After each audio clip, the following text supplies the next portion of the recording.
Hello, I'm Barbara Reed, and I'm Vice President and Academic Dean and Professor of New Testament Studies at Catholic Theological Union in Chicago. I'm also the General Editor for the new Wisdom Commentary series to be published by Liturgical Press. And we're here today to tell you a little bit about some of the volumes that are coming out in the first ones to be published. I'm here today with Stacy Davis, who's the author of the volume on Haggai and Malachi, and with Annette Huizinga, who is the author of the pastoral letters, 1st and 2nd Timothy and Titus. And what I'd like to ask you, Stacy and Annette, is if you could tell us a little bit about what has it been like to write for this series? What's been different in writing this Bible commentary than it would be for some other series?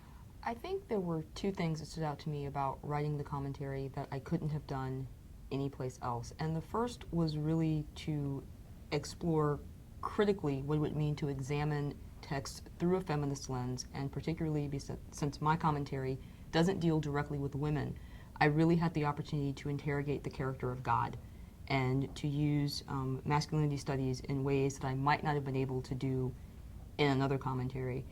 And I think the other thing that I was able to do that was very helpful and exciting for me is to really write from my own particular perspective. One of the things that you're taught as a Bible scholar is to be as neutral as you can be. And this was one of the only commentaries where I was really told, nope, that's okay. And, take a position, argue it well, use your scholarly sources, but I was free to speak in my own voice in ways, particularly with Malachi, that I don't think I could have done anyplace else. Mm-hmm. And Stacy, remind us again where you teach. Oh, I teach at St. Mary's College, which is the sister school of Notre Dame, so we're in South Bend, Indiana, and I'm in the Religious Studies Department, and I'm chair of the Gender and Women's Studies Department. Thank you. Good. What's it been like for you, Annette? And tell us where you're teaching as well. Sure. I'm assistant professor of New Testament at the University of Dubuque Theological Seminary in Dubuque, Iowa. And I was asked to do this, I think, because a friend of mine knew that I had written my dissertation on the pastoral letters. So I was excited, as Stacy just said, to have this opportunity to really speak from my own perspective instead of just writing my dissertation, heavily footnoted and with multiple references to things that needed to be done as dissertation style things have to happen. So in this particular volume, I feel like I've really been able to address the students in the classroom. I'm really excited about being able to think about the students that I have and have had at various institutions, and to keep that audience in mind so that they're getting really strong scholarly foundation for the text, but that they're also getting a perspective that will help them deal with this text in the shall we say, the real world, or the world in front of the text, as the series has aimed at. Mm-hmm.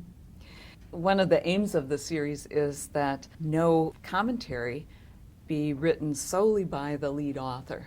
And so in every one of the volumes, we also have other voices that are contributing shorter essays on a particular text or on a particular theme related to the text. And as each of you have solicited those kinds of contributions, where did you find those folks? What kinds of people did you ask to write for your contributing voices? And how was your experience of working with that? How did that add to the richness of your commentary? Stacy? I asked my friends, actually, some of whom are theologians, about half of whom weren't, and none of whom were actually Bible scholars. So I had a friend of mine who was a rabbi, had a former student, a couple of friends who were theologians, a friend of mine who's a sociologist, and one of the wonderful things about that is that none of them were familiar with Bible. So I also had to say, here's where the text can be found, good luck with that. And what was a treat about getting their contributing voices is that they were writing not only from their own academic space. My friend who did the one on Haggai 1 is a sociologist. So she was looking at this text from a social lens. What are the power dynamics involved based on her experience as a qualitative researcher?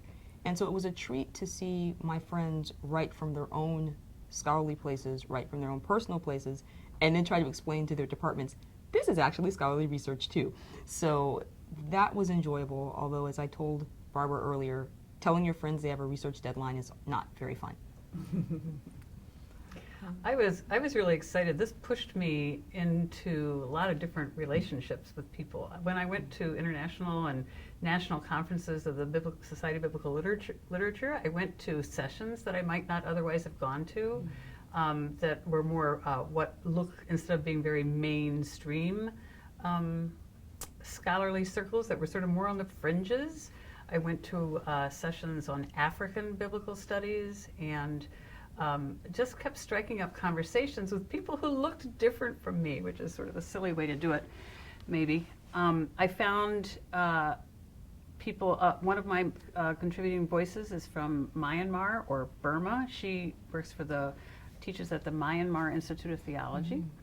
Another woman is Elsa Tamez, who is living in Costa Rica now and who's already written a volume on the pastoral letters. So I've had a fabulous experience of just being able to reach out to people and get different voices and perspectives that have enriched my own writing as well as being standalone kind of pieces in the book. And that not all of your contributors are alive.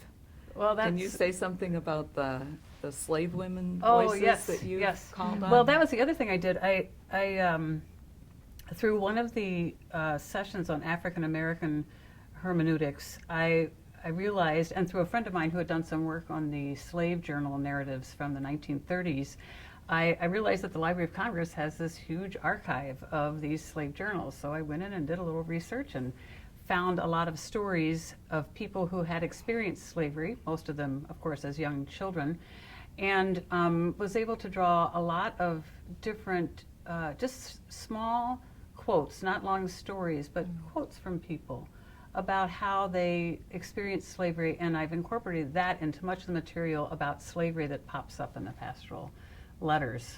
In your writing, was there a kind of wow moment? The first was when I realized that there was this whole argument of resistance to the biblical text. We assume that prophets speak in God's name, and people say, oh yes, absolutely, we'll do that.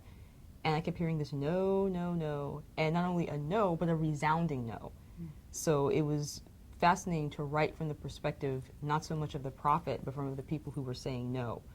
The second wow moment was that I presented part of what I was working on to a gender and women's studies brown bag, and I was having trouble with my introduction, went to talk to my colleagues, and the one who was a sociologist just went, this is all about hegemonic masculinity. I will give you 18 texts that will help you write this introduction, which was incredibly helpful because I couldn't figure out what the block was, but someone outside of my discipline could.